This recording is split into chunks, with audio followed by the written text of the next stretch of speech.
Welcome into Inside Carolina's weekly Scott Forbes interview. Scott Forbes, of course, head coach of the North Carolina Tar Heels, the 2-1 North Carolina Tar Heels. Coach, how you doing? I'm great. How are you guys doing? Happy Monday to you. Definitely happy Monday. I'm Tommy Ashley, joined by Matt Clements. Of course, we're sponsored by Johnny T-Shirt and JohnnyT-Shirt.com. Coach, I'll start it off. Friday's game, a little shaky across the there were a lot of walks in that ball game, a lot of pitches thrown in that ball game. Yeah, good home opener, huh? Just cold night. Just how did you feel? I know you referenced the Ken Emanuel 1-0 game when we talked last week about expectations going in, and it didn't kind of turn out to what you thought it would be in game one. Would you think after that game and then going forward in the series, things certainly leveled out? You know, the opening day is always the same from the standpoint, the excitement, the anxiety, the build up. You just have those, there's no coincidence in my opinion. We did win that game 1-0 as good as we were in 13. It's like that game needs to be played almost, and then the season starts, if that makes sense. I look at that game, and even though it obviously, people say sometimes a loss is good. Well, I don't like any loss. Anybody that's competitive, but that loss let the air out a little bit. It would have let the air out even if we would have won, but it was great to see early how we would respond, because every team's a new team. You lose your home opener. I knew Seton Hall would be better than they were last year, so I knew that our guys knew that we had swept them last year, and I told them, I was like, hey, that they're going to fight you. They're a tough group. They're older, and they've got deeper arms. So when you have that, you have a chance. That team's got a chance to come in here and be pretty good. So at the end of the day, we didn't play well enough all the way around to win that game, and that's just what I told the guys. It's like, we got to pitch and defend, and even though we didn't make any errors, I don't think that game we didn't do what we needed to do to win the game. And like anything else, though, you just move on. I mean, even if you win, you take a shower and you get ready for the next day. So I tell our guys, when you get out of that shower, the win or the loss is gone, and you got to move on because you got 55 more of them. Coach Forbes, can you give your perspective on the weekend starters of this series? With Max Carlson going 4 1/3 innings, Will Sandy 3 2/3, and Connor Bovair matching with 3 2/3 on Sunday. What made them, not as effective in being able to go deep? Was it just being early in the season? Too many walks, too many free passes. That's going to get your pitch count up, and you can't go deeper in the game. I did think as a whole, besides, Jackson coming off the bag, I'm still not sure if he came off the bag on that play. I felt like we played pretty good defense behind those guys. And that's what I told them. I said, when you know that your defense has the capability of making those plays, it's even more important. It's one thing to walk a couple guys if you got a guy that's going to strike out the next guy, right? You're rolling, and Carlson's capable of doing that. But the other guys haven't shown yet that they're going to strike out 12 a game. And over the course of a weekend, when your starters go a total of 10.2 innings, what I kind of calculated up, that's not going to cut it. But you rather that be the case early, and when their pitch counts get up to 100, we probably would have let them stay in potentially. But really with Sandy and Bovair, we were taking them out either way because they didn't pitch as well as they needed to. How about the 4 innings of shutout relief by Cameron Padgett on Saturday night? That certainly had to be a bright spot coming out of the pen. Oh, yeah, there were so many bright spots. And the great thing about our schedule, the way that we've done it, is we play good teams. I'm a firm believer that if you play bad teams, it makes you worse. I don't think you find out much about your team. The 2 teams we played midweek this week will be competitive, and then obviously the weekend. And we try to play these 5 games, 2 midweek games early in the season too, because we got to find out who can do what against another uniform. And Cam Padgett being a true freshman, that was huge for us, gave us the innings we needed. So we didn't have to use Dalton Pence. We didn't have to use Zestawicki again. We didn't have to use Peterson again, and even some other guys, Prime, Matthias. They were all available yesterday. And then to see how that worked out yesterday, we knew we needed to pitch Pence. He was outstanding. Zesto came back, gave us an inning, and then, we started the year with no proven closer. And then Peterson, he sure did look like one yesterday. That's for sure. Oh, without a doubt. Yeah, I was going. Let me jump in, Matt. I was going to follow up on the Peterson.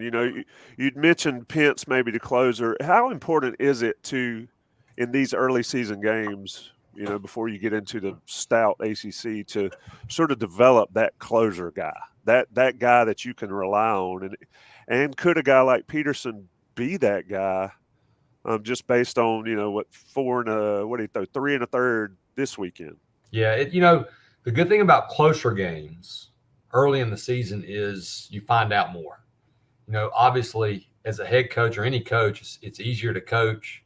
You relax more when you're beating somebody 11-2, but you really don't know. There's a big difference between pitching when you're ahead 11-2 than like Peterson yesterday having to come in and get a 6-out save. So if you could script it out as a coach, I tell you one thing you don't do is you don't lose your home opener, but you do get tested. You see how the guys are going to respond. You go down early on Saturday, good response there. Then yesterday, I'm thinking, okay, man, it would be nice to get a big lead again. Didn't happen, and we really had to see how guys were going to perform and react in a close game. And on the mound, if it's not that 2, 3, 4-run game, it's hard to tell. So I'm glad it played out like it did yesterday, especially since we won.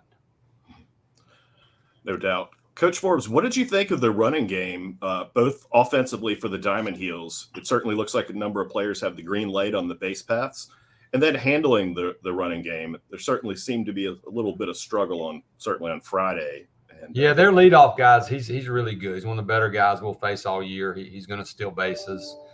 And that's on the pitcher more than it is on the catcher. Obviously, we need to be accurate behind the plate. We need to throw behind the plate. But the thing that eliminates the running game is if you do get ahead. And when you get behind, you're more apt to be more aggressive. Now, for us, Vance and Mac, they're going to run no matter what the score is. They have the green light. They're good at it. Mac happened to come off the bag and slide past the bag yesterday. That's another stolen base. But that's something we're going to talk about today. We're going to work on it. We need to be better. I don't care how good a guy is. Some guys like Vance Honeycutt, Mac Horvath, or Trey Turner, they're going to get their stolen bases. So you can't let it consume you. But, their guy I thought was good, but he didn't have the elite speed that Mac and Vance have. So we need to do a better job of controlling that moving forward. The Diamond Heels showed some power. Matt Horvath hitting a home run on Friday night, and then freshman Vanderbrake on Sunday. What expectations do you have for power from the Diamond Heels this season? Power, we've got power, but we also got walked 30 times and got hit by 6 pitches. So we're not getting a lot of pitches to hit. Now, one thing about our team that I've noticed, Coach Rusbicki's done a really good job, is our guys know the strike zone. And a walk, we preach to them, is just like a single. And that's how you have those big innings. Even though we didn't have a big inning yesterday, early in the season, I remind our guys, hits are hard. You can hit a line drive right to somebody like Stokely did. Keep getting on base, and it's a matter of time before guys like Frick clear the bases. Right now, obviously, Osuna's not in the lineup, and that's a big bat that every time the ball hits his barrel, there's a chance for an extra base hit. But I thought without Asuna, even without Johnny, who's got 40-plus RBIs each year, he's been here, our guys did a pretty good job. But I think we're going to hit our share of home runs, but what are more important for me are doubles and RBIs. The home runs, they're going to come because we have strong kids. Just as an aside right there, let me ask you about Asuna, because if I had a nickel for every time it was asked on the Inside Carolina message boards, when's he coming back? Just give us a brief update on that. I know what you told us last week, but has anything changed in that plan? Yeah, when you have that hamate, you got to get it out, and he did, and it went great. He took ground balls yesterday, which is a big plus defensively, so he could squeeze his glove. He's going to hit today against a coach, throwing him BP. He won't be available tomorrow or Wednesday for sure. And then really it's a matter, okay, can he get on there against that machine throwing 95 miles an hour and be ready, because that's what it's going to take. So I'll have a better update for you probably Thursday. I would say he's probably out another full week. But, there is a chance he could potentially play this weekend. But again, now he hadn't seen live pitching in a long time. But I can tell you, if he tells me he can play, he's in the lineup. Okay. Well, Coach Forbes, with the 5-game week coming up this week, who do you expect to send out to the mound to start against Radford and Longwood? And then who are you looking to hold back for the weekend against a really talented team at ECU with another split series with Friday and Saturday going to play there and then hosting them on Sunday? Yeah, and I talked to our guys about it yesterday. ECU, everybody's going to be excited about that, but these 2 games, if we're not ready, we'll get beat. That's the way college baseball works. So we're going to start a freshman tomorrow, Kyle Percival. We're excited to watch him. We're going to start junior college transfer Jake Knapp on Wednesday. And that's what is so interesting about our pitching staff, especially for me being a former pitching coach, is just to see how it shakes out, because you saw a lot of the depth and a lot of the ability. And I think some of the guys you saw, at the end of the day, when the season moves along, you're not going to need 7 relievers. You're going to have probably 3 to 4 that you go to routinely, with that 5th and 6th guy being long. So really the starters is going to be interesting, how that shakes out, who ends up being for sure our 3 starters on the weekend, because that's what you're hunting for the most. The midweeks we can figure out. But right now we'll start those 2 guys. Carlson for sure on Friday, obviously. And I'm not gonna rush. Obviously, I still feel great about Will Sandy, feel great about Connor Bovair, but with it being Monday, I like to watch this freshman, see how he goes out there and pitches. I want to see Jake Knapp, see how he goes out there and pitches. We'll reevaluate it, but we'll prepare our weekend just like it was last weekend. But I'm not going to announce the weekend rotation probably until Thursday. We talked last week going into the season. You talked about that depth in the pitching staff, and you brought out your guys that had some success for North Carolina there. How much do you evaluate a guy like Carlson, a guy like Sandy on a game-to-game basis, especially this early in the season? I mean, is it a cumulative deal? You said pretty clearly, I don't care what you did last year, it's about this year and about now.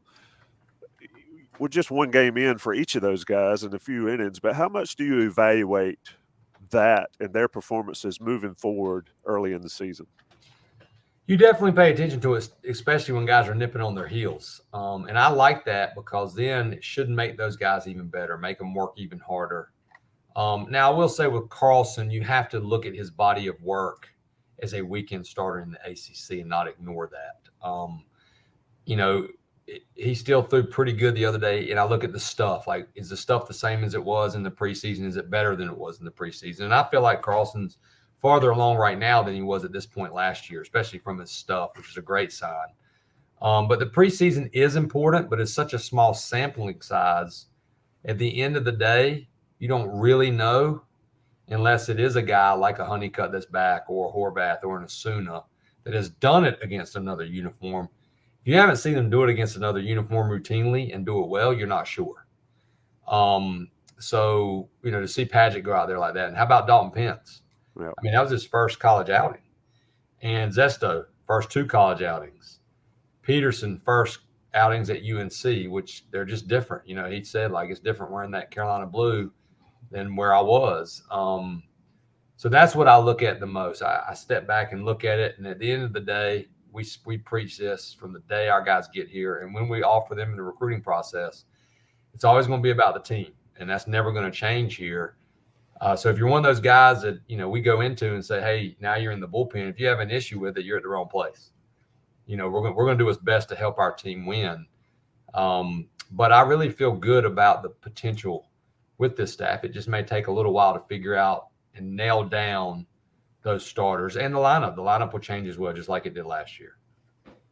Yeah. What do you think of the depth of your team, and do you expect to have any like platoon situations to face left-handed or right-handed pitchers? Certainly, potentially, yeah, man. Played Alvarez yesterday. Now Alvarez ended the year last year with a huge hit against Arkansas. He's that Swiss Army knife, just like Mikey Madej. He can play every position on the field. Had a great preseason, especially defensively. Saw the play made in left field. And then Vanderbrake is a good defender, and he's got power.